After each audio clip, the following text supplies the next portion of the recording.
Shalom Bapak Ibu Saudara yang dikasihi Tuhan. Seri pengajaran hari ini berjudul Kelegaan yang Sesungguhnya.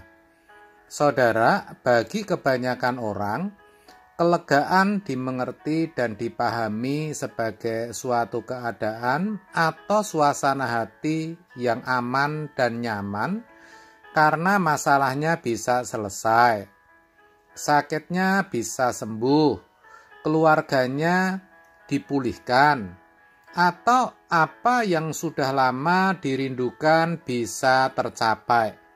Bisa berumah tangga, memiliki anak, bisa beli mobil, rumah, punya tabungan yang cukup di bank, memiliki perhiasan, bisa keluar negeri, dan hal-hal lainnya yang seperti itu.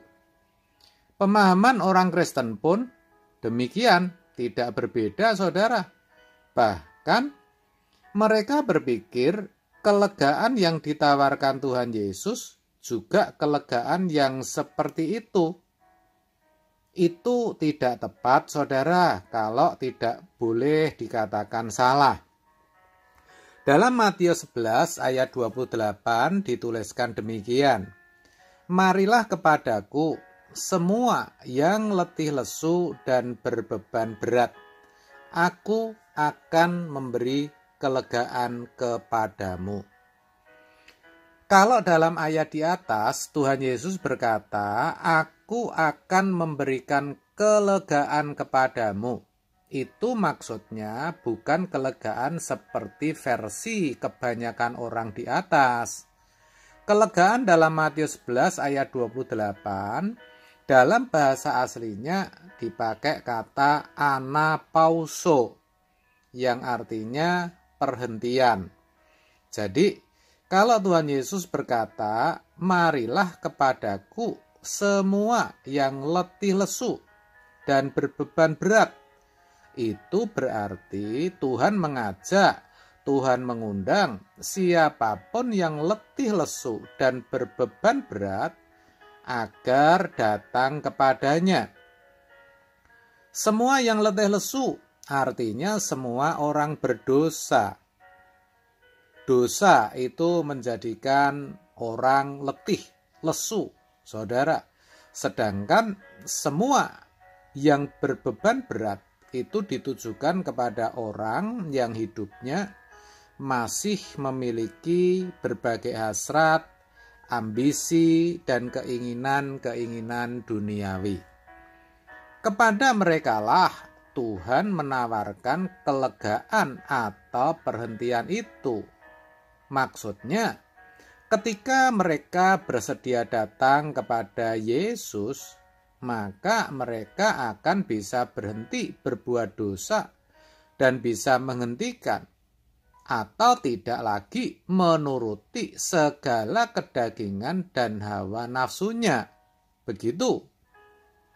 Itulah kelegaan yang sesungguhnya, yaitu ketika orang bisa tidak berbuat dosa dan tidak lagi mengingini apapun juga. Keinginannya hanya satu, yaitu bisa kembali berkumpul dengan Tuhan di surga nanti.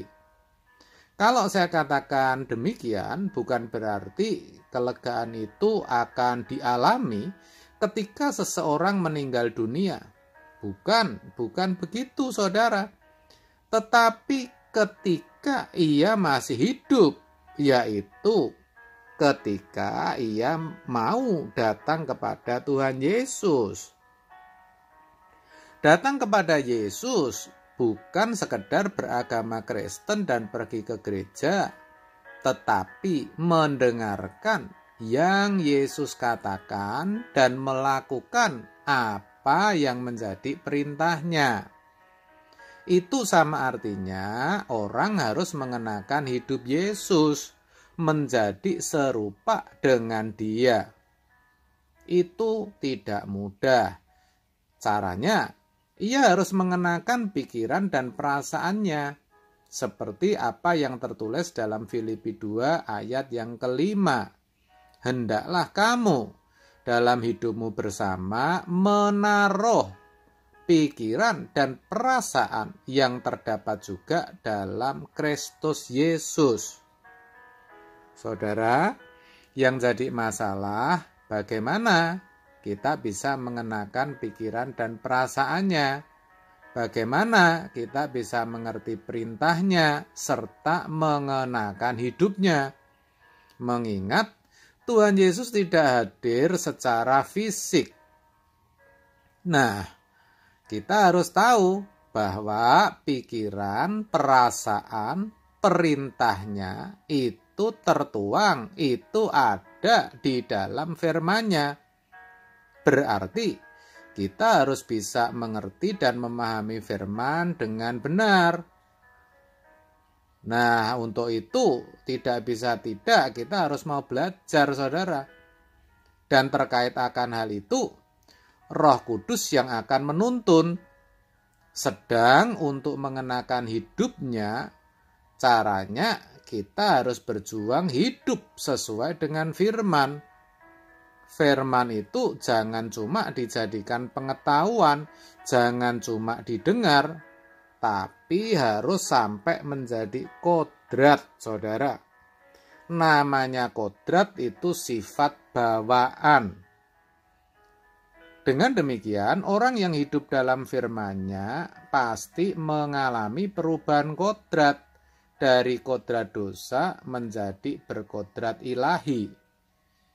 Apapun yang ada dalam perasaannya, apa yang dipikirkan, apa yang diperkatakan, serta apa yang dilakukan akan selalu memuliakan Tuhan.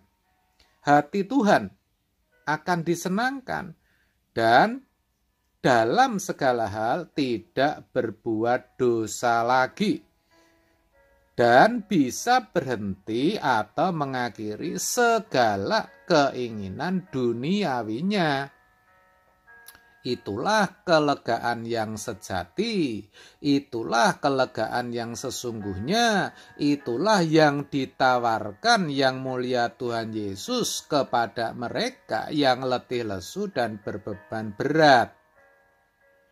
Saudara, orang yang mengalami kelegaan yang sesungguhnya, yang pasti hatinya akan tentram, teduh, dan damai.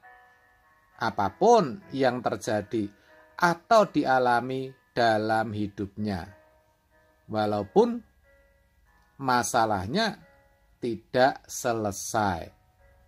Amin. Tuhan Yesus memberkati.